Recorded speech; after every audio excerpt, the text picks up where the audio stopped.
Êtes-vous prêt à sauver des animaux d'une fuite de pétrole? Présentation critique de Spill. C'est parti!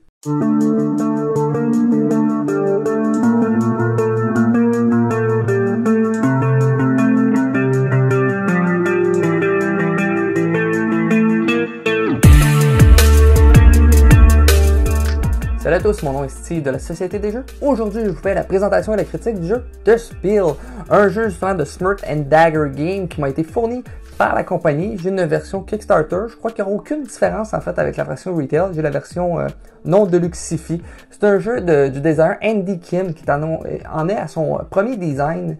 Justement. Ici, c'est un jeu coopératif de 1 à 4 joueurs dans des parties d'environ, je vous dirais 45 à 60 minutes. C'est dans le fond, vous allez incarner des sauveteurs qui a dans le fond une fuite de pétrole sur un puits pétrolier, justement, que le pétrole s'en va dans l'eau. Donc, on va essayer de sauver les animaux, empêcher le pétrole qui s'étend.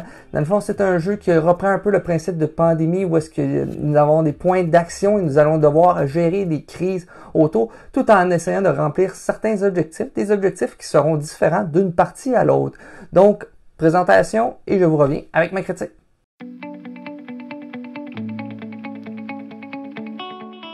Donc voici la présentation sommaire du jeu The Spill, qui est un jeu coopératif. Comme je le disais, tout d'abord, dans le fond, vous allez avoir, peu importe le nombre de joueurs que vous allez jouer, vous allez avoir 4 justement membres d'équipage. Chacun va avoir son bateau. Vous prenez le bateau justement de couleur associée, ou la couleur que vous voulez en fait, là, mais ça va être plus facile comme ça. Il y en a 8 à travers le jeu, donc il y en a 4 autres. Ils auront chacun, dans le fond, tout simplement des pouvoirs qui sont un petit peu différents, des petits pouvoirs variables. Vous allez pouvoir moduler aussi votre difficulté pour justement comment va s'étendre justement cette mare de pétrole. Vous pouvez augmenter la difficulté, qui vont en avoir de plus en plus. En plus, vous pouvez avoir justement des conditions de fin de partie qui vont être plus difficiles à atteindre. Sachez qu'il y a 3 niveaux de difficulté, donc bonne modulation disponible. Vous mettez des ressources, vous en piochez 2 chaque joueur, si vous êtes 4, et vous en gardez une chacun. Dans le fond, vous arrangez pour en avoir 4 cartes ressources au bout de la ligne. Il y a de certaines cartes objectifs qui vont vous demander de mettre des tokens spéciales, comme ici. Dans mon exemple, il faut que je sauve, dans le fond, 5 animaux de 2 espèces, que j'aille 2 sets complets de sauver, et ainsi de retirer 12 dés de pétrole que je vais avoir mis sur le plateau ici. Le but du jeu, justement, va être de réaliser cet objectif-là sans rencontrer des conditions de défaite. Les conditions de défaite, c'est soit qu'il y ait une espèce que, justement, soit dans le sick B, c'est dans le fond que vous ne les sauvez pas. S'il y en a une qui en a 3, vous perdez automatiquement la partie. S'il y en a un de chaque espèce, vous perdez la partie. Ici, à la fin d'un tour d'un joueur, il y a 6 tokens spill out autour du plateau, vous perdez la partie. Il y a aussi une autre manière de remporter la partie qui est un petit peu plus difficile, c'est si vous finissez votre tour et le tour suivant, il n'y a plus de dés dans le sac à mettre dans la tour à cube, juste à dés, vous remportez la partie. Donc, ici, j'ai fait la mise en place, les petits tokens vont toujours être de manière pareille, vous allez avoir pris 8 dés, vous allez les avoir mis dans la tour, et vous allez les avoir mis à leur position. C'est dans le fond, vous les mettez les dés dans la tour, ils vont tomber sur des emplacements différents dans les 4, dans le fond, cadrans, et vous allez les associer à certains secteurs en fonction du dé. Aussi simple que ça. Chaque personne va, dans le fond, avoir un cadran attitré, vous allez brasser un dé, et vous allez mettre votre bateau sur cet emplacement, et vous allez être prêt à jouer. Donc, vous allez avoir des petits tokens qui vont arriver. À votre tour, ça va être assez simple. Vous avez 4 points d'action, un petit peu comme dans plusieurs jeux coopératifs qui fonctionnent avec des points d'action. Les actions que vous pouvez faire, dans le fond, il y a un mouvement. Vous pouvez bouger de 1 à 2 cases. Vous ne pouvez pas arrêter en chemin, faire des actions et utiliser votre restant de mouvement. Donc, c'est de 1 à 2 cases. Vous pouvez, dans le fond, sauver un animal. Donc, si vous êtes devant, vous pouvez sauver n'importe quel des deux. Et dans le fond, vous allez mettre sur votre autre petit plateau. Donc, ça coûte une action. Si l'animal est dans le fond est malade, il y a du pétrole comme ça va vous coûter 2 actions au lieu de 1. Il y a aussi, si vous êtes dans le fond, vous avez un dé devant vous, vous pouvez le renvoyer dans le sac de dés pour un point d'action. Sinon, vous pouvez justement le retirer du plateau pour aller le mettre ici pour 3 points d'action. Ça, c'est des actions qui sont possibles. Et également, Vous allez pouvoir utiliser justement les petites cartes ressources. Lorsque vous allez avoir accumulé des cubes ici, vous allez pouvoir les utiliser gratuitement. Et comment on fait pour avoir ces cubes-là? C'est dans le fond, lorsqu'on va avoir 3 dés de pétrole ici, on a un petit rappel qu'on va pouvoir mettre un cube sur n'importe quel. Vous ne pouvez pas les déplacer par la suite. Si nous avons un set complet également, nous allons avoir justement des dés qui vont se retourner là. Ça peut être des pouvoirs assez variés qui pourraient être tout simplement de retirer un dé, de le mettre sur le plateau de manière gratuite. Ça pourrait être de sauver un animal malade de manière gratuite, même s'il y a un dé par-dessus. Il y a des fois différents pouvoirs, puisque les cartes ressources, il y en a une bonne quantité. Donc, il y a certains qui ont un effet assez bien avec un cube, même un effet beaucoup plus puissant s'il y en avait 2 cubes sur le jeu. Une fois qu'on a utilisé une carte, on la défausse et on la remplace par une nouvelle. Aussi, vous pouvez décider de faire une 5e, même une 6e action. Vous allez piocher des dés et les mettre à ces endroits-là. C'est qu'au prochain tour, à chaque début de tour, dans le fond, sauf pour le premier tour, vous allez mettre des dés associés. Donc, si j'avais fait mes actions, je fais un exemple, je décide de sauver les 2 animaux qui sont ici. Je les mets ici, ici. Je me déplace de... J'étais ici. Je me déplace de 2. J'ai fait 3 actions et je décide de retourner le dé ici. J'ai ma 4e action. Donc, ça, ce serait un exemple de tour de jeu. Ensuite, dans le fond, vous avez 3 dés ici. Si j'avais des dés, je vais les prendre et les additionner avec les autres. Dans ce cas-ci, je n'en ai pas. Donc, je vais prendre tout simplement 3 dés. Et là, c'est le bout très auditif. On les met et ça va être séparé. Donc, ici, j'ai des 1 et un 5. Ça donne bien des très bons exemples. Ici, un 5 qui se rajoute. On met toujours sur le bord du plateau. Rien ne se passe. Et si j'ai des 1, remarquez, j'ai déjà un 1. Qu'est-ce qui va arriver? Un 1 va arriver sur le petit oiseau ici. Il va le rendre justement malade. Il va s'en venir ici. Et on va s'en venir ici, le tortue. Comme vous voyez, la colonne est pleine. C'est justement le petit spill qui va arriver. Si vous n'êtes pas obligé de mettre les tokens, c'est simplement des rappels. Lorsqu'il y a un spill out, c'est que vous allez avancer votre token. Si vous réussissez à les enlever, vous ne reculez pas ce token-là. Pour vous demander pourquoi on avance tant si on ne peut pas reculer. Certaines cartes vous permettront justement de reculer sur cette track-là.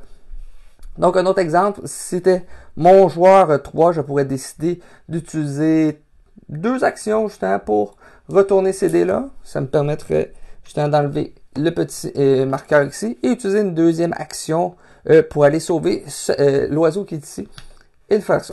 Si à la fin d'un tour, il y a un oiseau malade, toujours avec un dé dessus, cet oiseau-là, cet animal-là va mourir. Donc, si je fais exemple, je n'avais pas enlevé le dé ici, j'avais décidé de soigner cet animal-là et décidé de continuer mon chemin, eh bien, l'animal ici serait allé dans la SIG B et je l'aurais ajouté ici, tout simplement. Ici, j'aurais rajouté la petite tortue ici. C'est que, dans le fond, en gros, le jeu, comment il se déroule. Il y a aussi des petits dés bleus qu'on va ajouter. Je vais vous montrer ça. C'est dans le fond des petits événements qui vont arriver, qui vont nous rajouter soit des difficultés ou des bonus qui pourraient nous donner, dans le fond, un bonus d'une action, soit que sauver des animaux va nous donner, vous allez nécessiter une action de plus, déplacer notre bateau va être, vous allez pouvoir seulement le déplacer de 1, vous n'allez pas pouvoir utiliser votre pouvoir de tour, ainsi de suite, toutes des petites choses comme ça qu'on pourra retrouver. Les pouvoirs sont assez variés, un joueur, dans le fond, lorsque ces événements arrivent là, tout le monde, dans le fond, va tourner son token, et à leur fin de tour, vont pouvoir le retourner. Donc, ça affecte tout le monde. Il y en a un joueur qui va pouvoir retourner ça à son avantage. Les pouvoirs qu'on peut avoir, justement, le joueur jaune, pour enlever un dé, au lieu de 3 actions, ça va être 2 actions. C'est des petits pouvoirs, justement, qui variés, mais qui ne changent pas trop le gameplay. Donc, c'est des pouvoirs qui sont faciles, justement, à prendre en main. Donc, c'était en gros, justement, le jeu, comment il se déroule.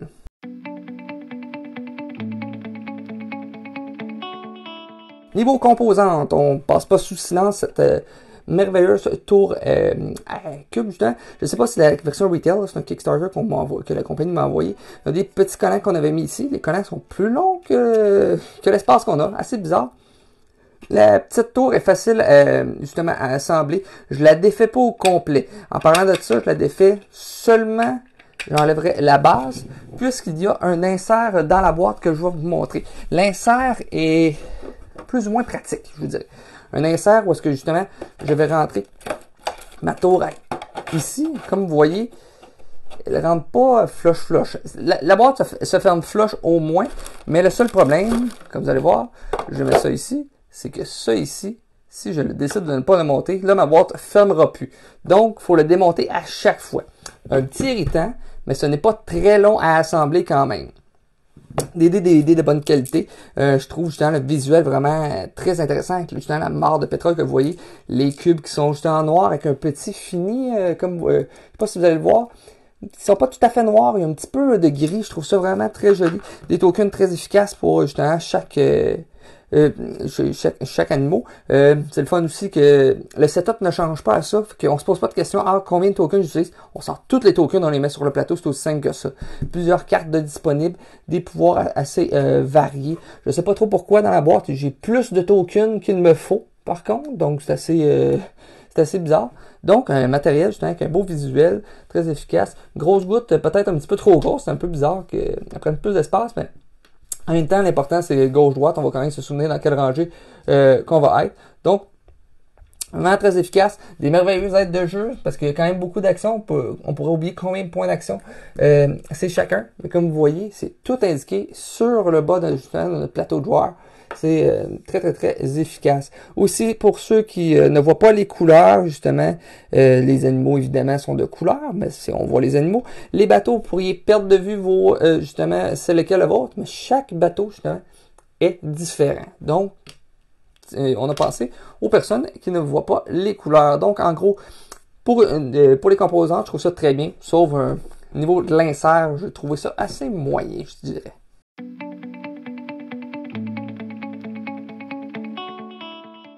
Donc voilà, c'est comment qu'on joue dans le fond en gros au jeu de Spill. Maintenant, ma critique en 8 points. Temps de jeu, je trouve que c'est un gros plus pour justement ce que le jeu est. C'est un jeu justement qui se dit justement assez simple. Il y a une cote de 2 sur 5 si je ne me trompe pas justement sur BGG. Donc, ça va durer vraiment 45 à 60 minutes. Évidemment, ça peut être plus court si vous perdez. Donc, c'est vraiment bien. En plus, on a le sentiment que l'intensité, la difficulté augmente au fur et à mesure que la partie. On va commencer à avoir de la difficulté à gérer tous les cubes qui apparaissent sur le plateau et essayer de gérer les spill-out qui se génèrent. Donc, un excellent temps de jeu. L'esthétique, je trouve ça vraiment très beau. La tour, justement, à D au milieu va attirer l'œil si vous mettez ça sur une table dans une convention. Même le pourtour, justement, du plateau, où est-ce qu'on voit, justement, le pétrole qui commence à s'étendre, est vraiment très bien. Même le choix des couleurs de dés est vraiment très intéressant. Les animaux, justement, qui sont vraiment bien colorés, assez simples, justement. Donc, esthétique vraiment très bien. Facilité de jouer, justement, c'est un jeu qui est très facile, justement, avec son principe d'action, justement, et qu'on assez limité justement où est-ce qu'on est, où est-ce qu'on va tourner autour du plateau. L'aide de jeu qui aide vraiment beaucoup ça, où est-ce qu'on va tout retrouver les actions possibles sur justement notre aide de jeu, combien qui valent des choses. C'est un jeu en anglais, oui, mais qu'il n'y a rien de caché, donc, et c'est des petites phrases, donc la traduction va être assez simple et à comprendre, justement, le but du jeu va être facile, les objectifs. On va se le faire dire au début, on cherchera pas trop à se rappeler que c'est quoi vraiment l'objectif. On va s'en souvenir vu que c'est des objectifs assez simples à comprendre. Stratégie, c'est assez négatif pour moi, je vous dirais, parce que on subit justement un peu le hasard des choses. Donc, si vous apparaissez et qu'il y a beaucoup de dés et que la crise se passe l'autre côté du plateau complètement, faire tout le tour, c'est très difficile. Il y a peut-être des cartes qui vont vous le permettre, mais si vous êtes justement seulement à votre deuxième tour, peut-être vous n'avez pas de carte ou vous n'avez pas mis de cube sur une carte qui peut vous permettre de vous déplacer beaucoup parce que vous vous êtes dit, bon, on est en début de partie. Donc, stratégiquement, c'est assez simple. Vous allez aller justement où est-ce que seulement votre bateau, vous allez gérer de votre côté. À certains moments, justement, si le pétrole s'étend toujours du même côté, on va peut-être se réunir nos forces pour gérer la crise. Donc, c'est assez limité niveau stratégie. Mécanique, je vous dirais qu'on réinvente rien ici. Le système de 4 actions, gestion de crise, on réinvente absolument rien. C'est sûr que j'aime comment on utilise le hasard de la tour à cube, justement, qu'on va se séparer en 4 cadrans et qu'on va placer justement avec les dés. Ça rend le jeu vraiment facile à comprendre et à gérer. Souvent, des fois, les jeux essayent de telle situation, comme une charte de choses qui arrivent. Ici, un 6 va à la position 6. Je vous l'ai pas dit durant la présentation pour simplifier ça. S'il y a déjà le rangé 6, on tourne dans le sens horaire, on va à la prochaine section.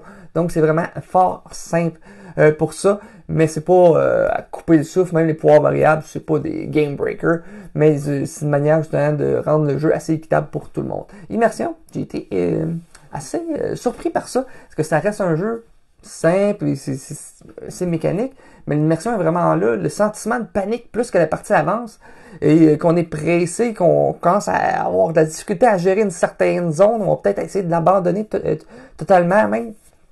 Donc, c'est vraiment assez immersif sur comment on pourrait se retrouver justement dans un problème de déversement pétrolier. La rejouabilité, je vous dirais que c'est assez plus ou moins. On a, oui, des objectifs différents, mais ils vont toujours nous donner un peu un feeling identique. Il va falloir sauver des animaux, enlever des dés sur le plateau, on va avoir un certain nombre justement de sets complets, donc ça va être assez justement identique d'une partie à l'autre malgré des objectifs différents. Par contre, j'aime beaucoup la modulation justement de la difficulté. Vous avez 3 tracks qui vont justement, si vous voulez, augmenter l'arrivée du pétrole qui se déverse plus rapidement, mais y aller avec un objectif simple à réaliser. Ou l'inverse, vous décidez que le pétrole va arriver moins vite, mais que l'objectif final va être beaucoup plus long à réussir. Donc, j'aime vraiment la possibilité de moduler justement ça, qui vont peut-être justement améliorer la jouabilité, parce que on peut avoir dans le fond une partie simple, on peut avoir une partie simple avec un objectif moyen, une partie simple avec un objectif compliqué. Vous voyez le principe? Donc, ça, c'est vraiment très bien. Solo, je trouve ça vraiment très bien. On va contrôler les 4 personnages et une partie va durer 4 minutes, c'est fluide.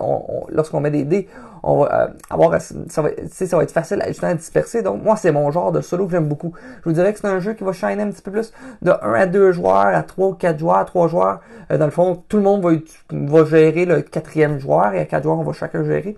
On s'entend que c'est le jeu qui va faire la paralysie d'analyse va être présent.